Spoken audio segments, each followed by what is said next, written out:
Welcome back. We are just days away from the start of the Mission Inn's Festival of Lights in Riverside, and we're so excited to be part of the holiday celebration as it marks its 30th year. Yeah, so the iconic hotel has had a huge impact on the Inland Empire for generations. This is historic. Bob is here to tell us a little bit about the history. Yeah, and as long as I've been here in Southern California, it's like the first time I've ever really gotten to know a lot more about it. And actually, the first time I stepped foot in it, which was kind of interesting. Really? Yeah. Oh, wow. Yeah, the property is part hotel, part museum, the crown jewel of downtown Riverside. The Mission Inn's history goes back nearly 150 years.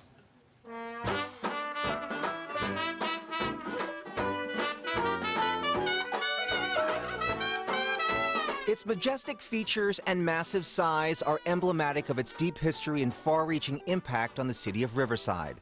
But despite its grand presence, the Mission Inn Hotel and Spa had simple beginnings, opening in 1875 as a quaint 12-room adobe guest house. The property attracted wealthy Easterners and Europeans venturing to the region for the lucrative citrus industry. In 1903, civic leader and then-owner Frank Miller began a dramatic expansion. David Bristow is the Mission Inn's vice president and general counsel. Frank had a vision of a grand hotel, and that's what he built. It was expanded in a series of wings through 1935.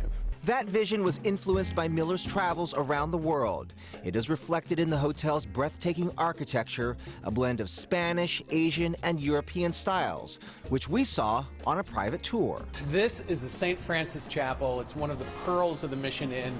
You've got to see it. Let me show you. Wow, this is just stunning.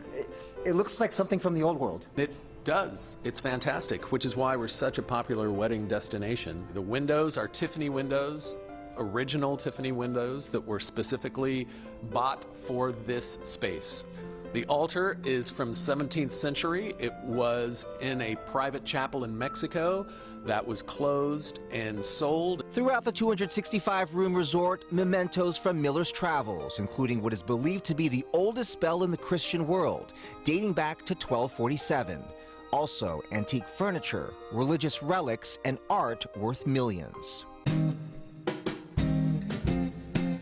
In 1977, the Mission Inn was recognized as a National Historic Landmark, hosting a who's who in Hollywood and 10 U.S. presidents. President Reagan honeymooned in the hotel, and President Theodore Roosevelt, who was one of the first guests to stay in the largest suite back in 1903. President Roosevelt planted one of the two original navel orange trees in the courtyard of the Mission Inn, and every Christmas afterward, the Mission Inn sent him a box of navel oranges for his entire life.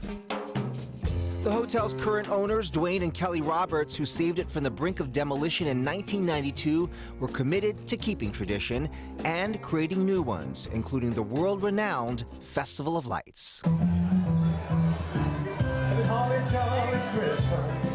Through the years, there has been one constant calling. They understand the importance of this property to the entire community of Riverside, and they are committed to ensuring that it continues to succeed for the benefit of all.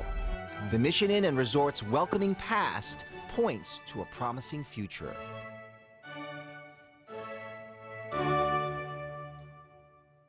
And you can watch the lighting ceremony with GDLA this Friday, the 25th.